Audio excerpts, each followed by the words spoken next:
तुमच्या कालच्या तारखेमध्ये तुमच्या घराची सुद्धा रेकी करण्यात येत आहे. इतर लोक येऊन जात असल्याचं बोललं जात होतं. तुमच्या कुटुंबानं पोलीस प्रोटेक्शनची मागणी केली होती. ती पोलीस प्रोटेक्शन मिळाले का? आणखी सध्या तर मिळाले नाही सर, पण आमची मागणी आहे. आजूबाजूला कोणी येऊन फिरून जात आहेत का लोक? हां, अनोळखी लोक येतात ना, आजूबाजूला फिरून जातात.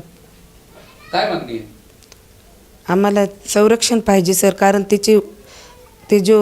तिचा भाऊ आहे ना, तो खूप मोठा गुन्हेगार आहे आणि आम्हाला त्यांच्याकडून भीती आहे. ते अगोदरच बोलला होता का मी सुटून आल्यानं यांना बघेल, त्याच्यामुळे आम्हाला संरक्षण पाहिजे. आचलनी तुमच्या मुलाच्या मृतदेहाशी लग्न केलं आहे का? आता पुढील जी जिम्मेदारी आहे ती तुमच्यावर आहे. तुम्ही आचलविषयीची काय भूमिका घेतली?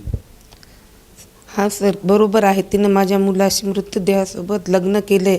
जसं आम्ही आमच्या मुलावर प्रेम करतो तसंच आचलला पण सांभाळण्याची जिम्मेदारी घेतलेली आहे. आचलला तुम्ही आयुष्यभर सोबत सांभाळणार आहात का? हां, ती राहायला तयार आहे, तर आयुष्यभर सांभाळायला तयार आहोत. फक्त तिला आमच्याकडून काहीच त्रास होणार नाही. जे पण त्रास होईल, जे पण काय होईल, तर ते तिला तिच्या कुटुंबाकडूनच होणार आहे. तिला पण संरक्षण पाहिजे.